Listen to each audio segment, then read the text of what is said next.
अस्सलाम वालेकुम class. General science class 8 बच्चे, आज हमने चैप्टर 5 स्टार्ट करना है। चैप्टर 4 हमने कल एंड किया था। आज हम चैप्टर 5 पढ़ते हैं।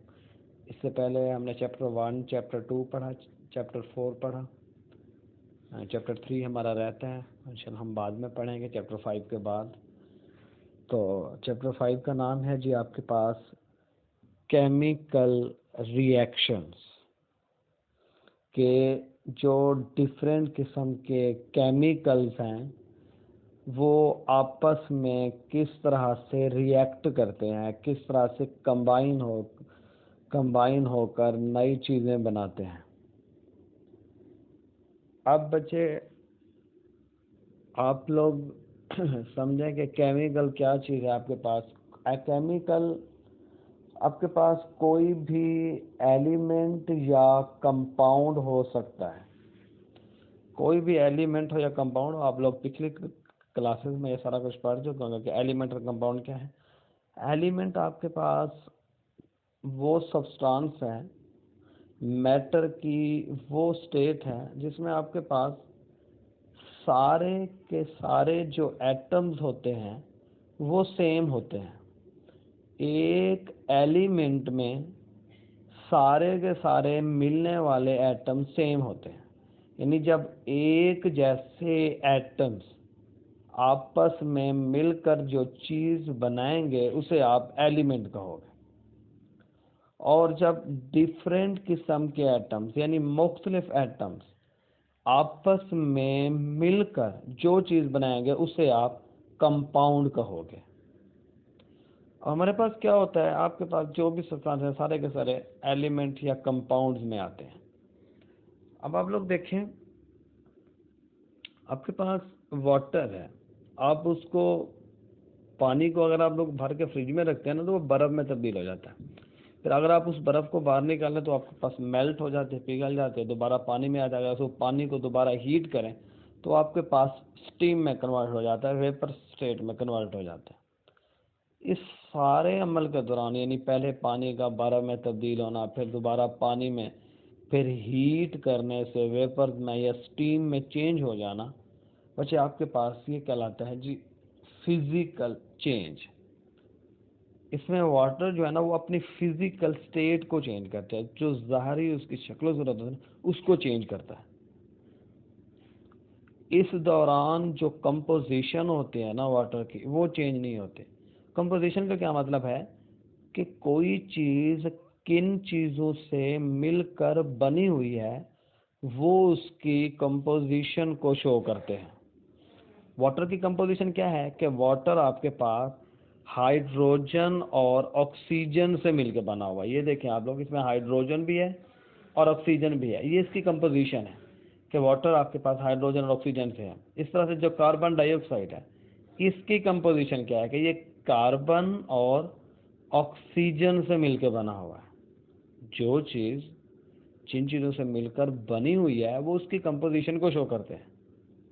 हमने कहा वाटर का पहले जो लिक्विड में है, फिर आइस में चेंज हो जाना, फिर दोबारा हीट करना, वो स्टीम में कन्वर्ट हो जाए, इस सारे के दौरान वाटर की जो कंपोजिशन है ना वो चेंज नहीं होती। यानी वाटर अगर आइस की स्टेट में ना आइस की फॉर्म में चेंज हो गया तो उसमें फिर भी वही हाइड्रोजन और ऑक्सीजन होंगे।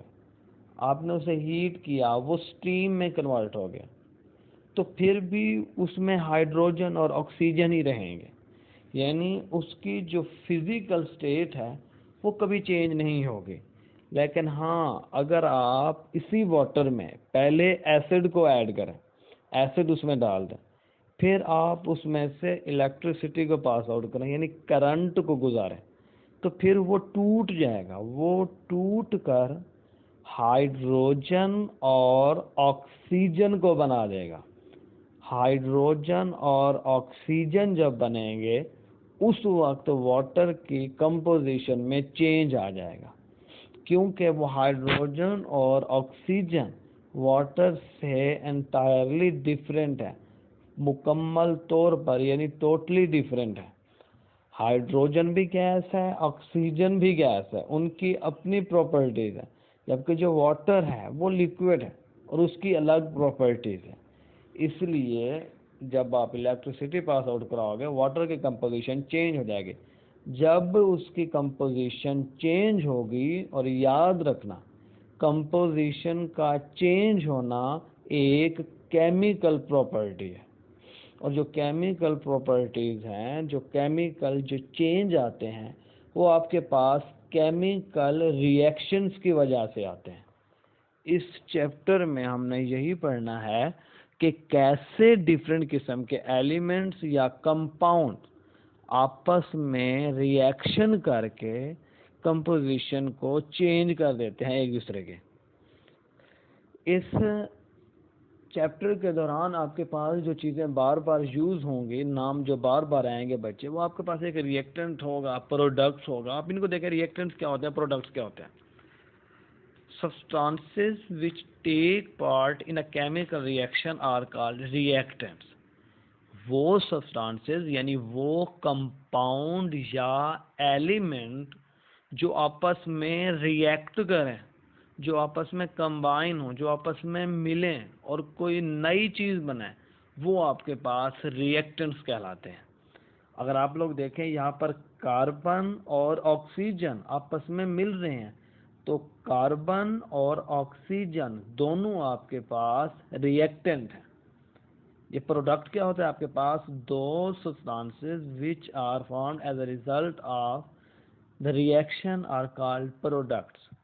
वो कंपाउंड या एलिमेंट जो आपके पास रिएक्शन के नतीजे के तौर पर बनते हैं, उनको आप प्रोडक्ट्स कहते हैं। अगर आप लोग देखें, ये कार्बन है, ये ऑक्सीजन है, ये आपस में मिले, इनको तो हमने रिएक्टेंट्स कहा। इन्होंने मिलकर CO2 को बनाया, कार्बन डाइऑक्साइड गैस को। तो कार्बन डाइऑक्साइड CO2 ये आपका प्रोडक्ट है, जो कार्बन और ऑक्सीजन के रिएक्शन के नतीजे में आपके पास बना है। इसलिए ये आपके पास बच्चे क्या हो गया, एक प्रोडक्ट हो गया। इसी तरह से आप लोग देखें, यहाँ पर CH4 प्लस O2। CH4 आपके पास क्या है, मीथेन है, गैस है, जो आपके घरों में आ रही होती है ना चूल्हा जलाने के लिए, वो आपके पास मीथेन होती है। ये देखिए, CH4 और प्लस O2, मीथेन और ऑक्सीजन आपस में जब रिएक्ट कर रहे हैं, तो ये दोनों के दोनों आपके पास रिएक्टेंट्स हो गए। ये जब आपस में मिलेंगे, कंबाइन होंगे, आपके पास CO2 बनेगा और H2O बनेगा। अब CO2 और H2O ये आपके पास दोनों के दोनों प्रोडक्ट्स हैं।